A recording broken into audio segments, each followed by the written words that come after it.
Welcome back. It's been about 7 months since my last Atkore video. I know I told you I'd do an update after the last quarterly results. It's been about 2 or 3 quarterly results, so I wanted to just refresh, give my opinion on the stock.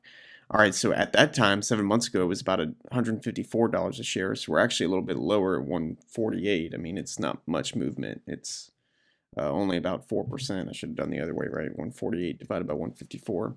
About 4% movement in 7 months, but the rest of the market's been up in that time frame, right? So my plan is to do a quick overview on the stock and then look at the press release, then look at the earnings presentation that came out, and then finally end with my discounted cash flow.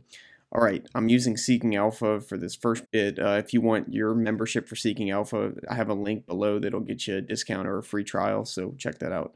All right, first thing to note is that the short interest is freaking 12.29%. I mean, that's crazy. I don't know who would short this stock, but I love shorted stocks that I own, right? Because that means that the people who shorted the stock have to buy it back eventually, right? They can't hold on to it forever unless it goes to zero. All right, moving to their earnings release. This was a couple of weeks ago, early February, I think. Anyway, yeah, it's February 1st. So the big highlights here is that they adjusted their earnings per share upwards. So full year adjusted EPS adjusted to, I think they raised it 50 cents, up from 16 to 17 to 16.50 to 17.50. All right, and then the other big news, and this was not news necessarily because they'd already announced it, but they're going to be doing a dividend starting in late February. It's going to be 32 cents per share. All right, so my initial reaction to the dividend is that I don't like it. I would rather them be spending the money to buy back shares because I think the stock is still discounted, right? But whenever you look into it, it's really a small amount of money that they're sending to the dividend. It's not like they're giving all their cash flow away in the form of the dividend. It's really just a little bit. So like if I just watch 0.32 times 4 because they're doing it every quarter, so you'd be getting about $1.28 per share.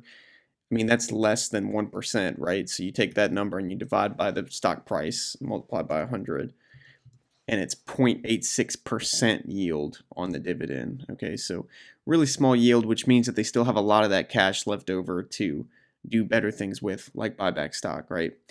All right, so all in all, not a bad thing. I could see how if there's some people who have been holding the stock since the 20s or something like that for 5 years or so, that they might really appreciate a little bit of a dividend. It's just because they don't want to have to sell it and pay a bunch of taxes, right? Well, they're going to have to pay taxes on the dividend anyway, but all right, that's besides the point. What I want to do is go through the 10Q or the financial statements that are on the press release. I really do like to look at these for the companies that I follow. I think it usually gives you a good idea of the quarter. Well, of course, it gives you a good idea of the quarter, but I just like it's a good refresher. All right, so the one thing I want to point out here with Atkore is the interest expense. And this is a neat thing that I learned from the Quality of Earnings book, but it's just a good ratio to look at for companies. You want to look at their operating income, which we see is $175 million, and then say, okay, what percentage of that are they paying out in interest, right? So 7793 divided by 175,458. And you'll see that it's about 4%. I'll multiply by 100 to get to percentage. So they're paying out about 4.5% of their operating income in the form of interest. Okay, so really low. That's good. I mean, anything under 10% is good. I think the book says under 15%. I like single digits. I mean, under 5% is really good, and that's what they are at, right? All right. And then I want to show you the balance sheet. A few things I like to look at here. I like tangible net worth, which means that I'll look at the assets minus the liabilities, but I won't count things like intangible assets, goodwill, that sort of thing. So these together, 380 and 310, so 380 plus 312. So let's just say that's $700 million. So what I'll do is I'll subtract that from the total. So we'll do 2.9 because it's 2.9 billion for total assets, and then I'm going to subtract this 1.4 over here for total liabilities minus 1.4, and then subtract the 7 million. So you can see they still have a positive tangible net worth. And what's really interesting is that their current assets, which is casually defined as things that are cash or due to become cash within the year. So you can kind of think of this as cash. So they have $1.5 billion in current assets. That's more than all of their liabilities. So, I mean, what this is saying is that they could pay off everything within a year. So that's really nice. I mean, that's a type of financial position you'd want to be in personally, right? That you have enough cash in the bank or cash coming if you count, or let's say cash in the bank plus your salary coming up for the year that you could pay off all your debt, all your houses, cars, whatever. So anyway, the other thing is just this a quick word on goodwill and tangible assets. They're not a bad thing. I don't mean to say that if the company has them, then that's bad. It usually means that if they have goodwill, it just means that they've acquired companies, and that's what Atkore does, right? They do a lot of M&A. So nothing bad there. Okay, cash flow statement. This is my favorite of the three. Always look at the cash flow statement. Okay, so one thing I want to point out here is the stock-based compensation. So I like to make sure that they're not giving away a huge percentage of the operating income, or I should say operating cash flow, as stock-based compensation, because sometimes people will prop up their cash flow numbers by just diluting the hell out of the shareholders, right? So what you'll do is you'll do 4.7, so 4.7 divided by, and then I'll do this 158 down at the bottom, which is the total cash provided by operations. So really about 3%, I'll multiply by 100 again for you, 3% of their operating cash flow is going out in stock-based compensation. That's really good, right? I mean, that's the kind of thing that you'd want in a company, right? You don't want them giving away 20% of their operating cash flow as stock-based compensation. I've seen that before. I've seen that in a few stocks. Anyway, one thing to keep in mind here is you want to look at this on a yearly basis. I just showed you how to do the calculation because it's 3 months, but a lot of times the stock-based compensation is front-loaded or it's loaded at a certain quarter, so you might get a skewed number. I would look at it on a yearly basis. This is just how to do the calc, right? Compare that to how much money they're spending in buying back shares, right? So they're diluting by 4.7 million a year, and then, a quarter, and then this last quarter they bought back about 120. Okay, so I mean that's a huge amount. 118 divided by 4.7. They're buying back 25 times the amount of stock that they're using to pay their employees or their stock-based compensation. Okay, so really good. All right, so that is the press release, and now I want to show you their earnings presentation, which I think was really neat. A few things to point out. I thought that this earnings bridge was really neat. So adjusted EBITDA bridge. Look at this drop in. So this is the price. So commodities last year, or I guess the quarter that this is compared to, commodities kind of spiked up and then they came back down, right? So we're seeing a negative price on both sides, right? They're selling for a little bit cheaper than they were previously, but also their raw material costs have decreased as well a little bit, just because that commodity bubble has burst slightly. So even, I'm going to take that difference there, so 130 minus 38. So let's say minus $92 million in price movement, and yet they still were able to offset that a lot by volume mix. So just really strong, which means that, okay, yeah, price might be coming down, but they're still growing sales from a volume perspective. And I think once price stabilizes, that you're going to see this number just continue to grow, right? It's one of the things that's paying off from all their M&A that they did, is that this volume number has just been growing and growing. All right.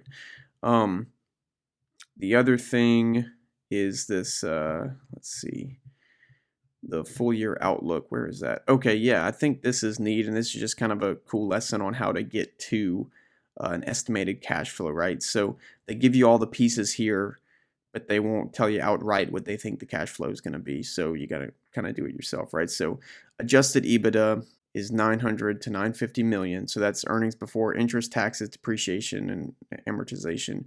The A we don't care about, so we're not going to worry about that. Depreciation, we're going to subtract out, instead of subtracting out depreciation, we're going to subtract out CapEx because that'll get you closer to actual cash flow. So I'm going to take the high end because Atkore usually exceeds expectations. So 950 on the high end minus the 200 million for capex. So you can see it's this 950 here minus 200. Okay, so that is that's my EBIT. Then I'm gonna subtract out interest. So the interest expense, let's say 42. I'll take the high end again, so minus 42. All right, and then I'm gonna take a tax rate. I'm gonna take the highest tax rate, so 76%, or 1 minus 0.24. So basically right here, the 708 is earnings before taxes. So I'm going to multiply it by 1 minus the tax rate. So the tax rate is going to be 24%. And I'm left with about $538 million of cash flow. So that's good. And you can see that we're right at about a 10x multiple on estimated cash flow, which for the growth that they're having and are expected to have, I think that that's very low, but it's not stupid cheap. I would say it's on the cheaper end of fair value, right? And you'll see whenever we get to my DCF. Anyway, stock repurchases. I want to show you this because I think that this is a neat way to get some form of growth rate, and then we'll talk about it later. $250 million a year are going to stock repurchases. Now, what percentage growth to the shareholder does this yield, right? Well, it all depends on what price they buy it for. So let's just say they're buying it at the current market cap, right? So let's say they spent all $250 million on this $148 a share, which is about a $5.45 billion market cap. That would yield, so 250 divided by the market cap, so 5.45 billion, and we'll multiply by 100. That alone is about a 4.6% growth rate.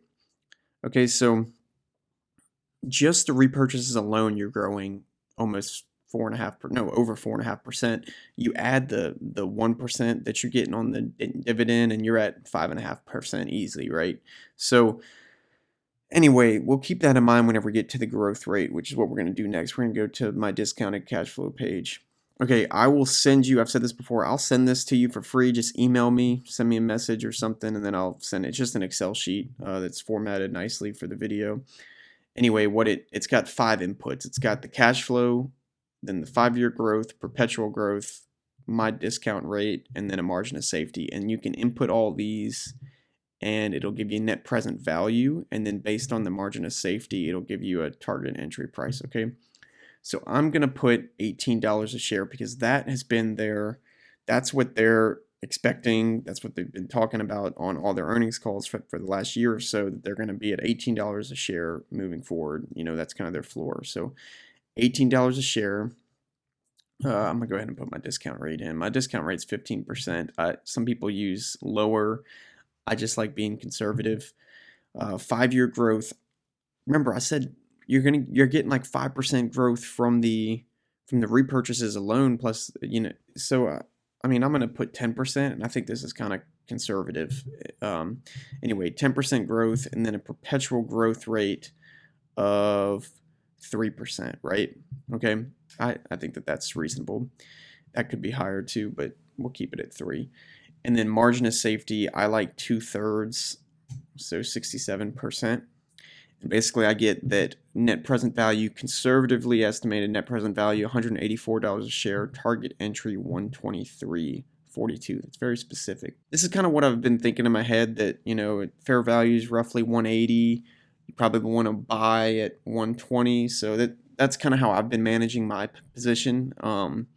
I did add some recently whenever it dropped to 120-ish. That was a few months ago. But anyway, that's just my thoughts. Let me know what you think. Let me know any other stocks that you want me to look at. I'll be doing a full deep dive soon, I hope. But anyway, I'll see you next time.